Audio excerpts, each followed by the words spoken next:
घातपात जर धनंजय मुंडे घडून आणतो, सरकारवरचा आमचा पूर्ण विश्वासच उडालाय. सरकारचं जे पोलीस आम्हाला दिले संरक्षण ते अजिबात नको. मनोज जरांगे पाटील संतापले आणि त्यांनी थेट पोलिसांना हाकलून दिलं. फक्त पोलिसांना हाकलूनच नाही दिलं तर त्या ठिकाणी त्यांनी थेट सरकारवरती देखील मोठा आरोप केलाय. देवेंद्र फडणवीस असतील, अजित पवार असतील आणि त्याचसोबत धनंजय मुंडे यांच्यावरती देखील मोठा आरोप ठेवलाय. तर नेमकं असं काय घडलंय जेणेकरून धनंजय मुंडे व त्याचसोबत बाकीच्या सर्वांवरती आरोप ठेवत असताना मनोज जरांगे पाटील यांनी थेट त्या ठिकाणावरनं पोलिसांना हाकलून दिले.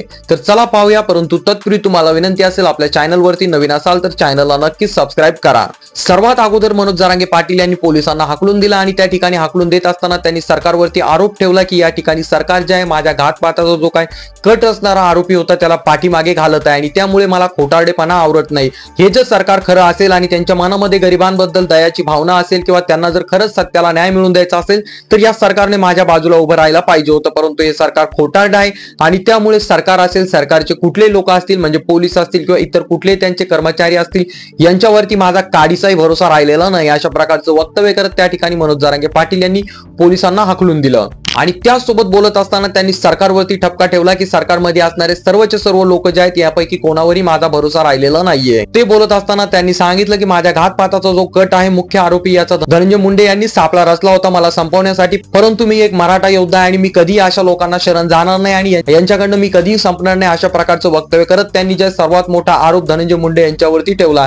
धनंजय मुंडे हाच मुख्य आरोपी आहे असं मनोज जरांगे पाटील यांचं म्हणणं आहे. आणि त्याचसोबत बोलत असताना त्या ठिकाणी मनोज जरांगे पाटील यांनी सांगितलं की धनंजय मुंडे याच्या विरोधात अनेक पुरावे मी त्या ठिकाणी सरकारला दिलेत किंवा धनंजय मुंडे याच्या विरोधात अनेक गोष्टी मी सरकारपर्यंत दिलेल्या आहेत किंवा त्या तशा प्रकारच्या गोष्टी मी व्हिडिओज मध्ये सोशल मीडियावरती त्यासोबत न्यूज चॅनलला बोलत असताना जाहीर केलेला आहे. तरी देखील देवेंद्र फडणवीस, अजित पवार हे जे आहेत त्या धनंजय मुंडेला वाचवण्याचा प्रयत्न करत आहे. का तर फक्त धनंजय मुंडे जाऊन त्यांच्या पायावरती पडला आणि एवढ्या एका गोष्टीमुळे धनंजय मुंडे याला वाचवण्यासाठी सरकार तत्परतेने कार्य करत आहे किंवा तत्परतेने काम करत आहे. आणि अशा या सरकारवरती माझा भरोसा नाही, कारण या सरकारला गोरगरिबांचे लेकरे किंवा गोरगरिबांच्या हक्काची न्यायाची लढाई लढणाऱ्या लोकांना वाचवायचं नसून त्यांना संपवायचं आहे. म्हणून ही लोक जे आहे धनंजय मुंडे सारख्या लोकांना जे आहे देवेंद्र फडणवीस आणि अजित पवार वाचवण्याचा प्रयत्न करत आहे, अशा प्रकारचं वक्तव्य त्या ठिकाणी मनोज जरांगे पाटील यांनी केलं. त्यासोबत बोलत असताना त्यांनी सांगितलं जर या ठिकाणी धनंजय मुंडे निर्दोष असेल तर त्याने चौकशीला सामोरं जावं आणि तो स्वतःला चौकशीपासून वाचवण्यासाठी किंवा त्याची चौकशी झाली नाही पाहिजे यासाठी तो जो आहे देवेंद्र फडणवीस आणि अजित पवार यांच्या पाया देखील पडायला तयार झालेला आहे. त्यांच्या पायावरती तो सध्या लोटांगण घेत आहे. अशा आणि त्यानंतर जे आहे मनोज जरांगे पाटील यांनी त्यांचे अंगरक्षक जे काही सरकारने त्यांना दिले होते, जे काही पोलीस प्रोटेक्शन त्यांना दिलं होतं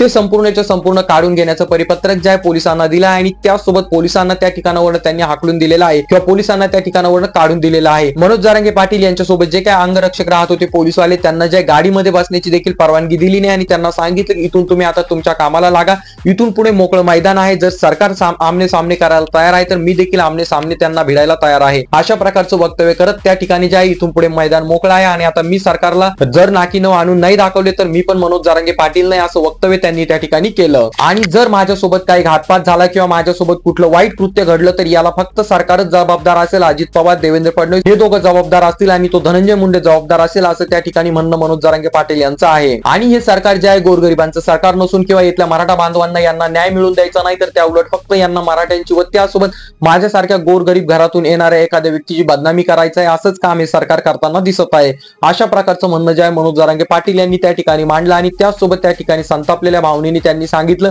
की हे जे सरकार आहे हे सरकार फक्त आरोपी गुन्हेगार यांनाच लपविण्याचं काम करत आहे आणि त्याचसाठी धनंजय मुंडे यांना वाचविण्यासाठी हे सरकार गेल्या अनेक दिवसापासून प्रयत्न करत आहे. आणि मनोज जरांगे पाटील सध्या जे आहे मोठ्या प्रमाणात संतापलेले आहे आणि त्यामुळे त्यांनी पोलिसांना देखील सोबत घेतलेलं नाही आणि पोलिसांना देखील त्या ठिकाणी परिपत्रक दिलेलं आहे. तर याबाबत नवीन अपडेट काय तुमच्यासाठी घेऊन येणार आहे. परंतु तत्पूर्वी तुम्हाला विनंती असेल, आपल्या चॅनलवरती तुम्ही जर नवीन असाल तर चॅनलला नक्कीच सबस्क्राईब करा.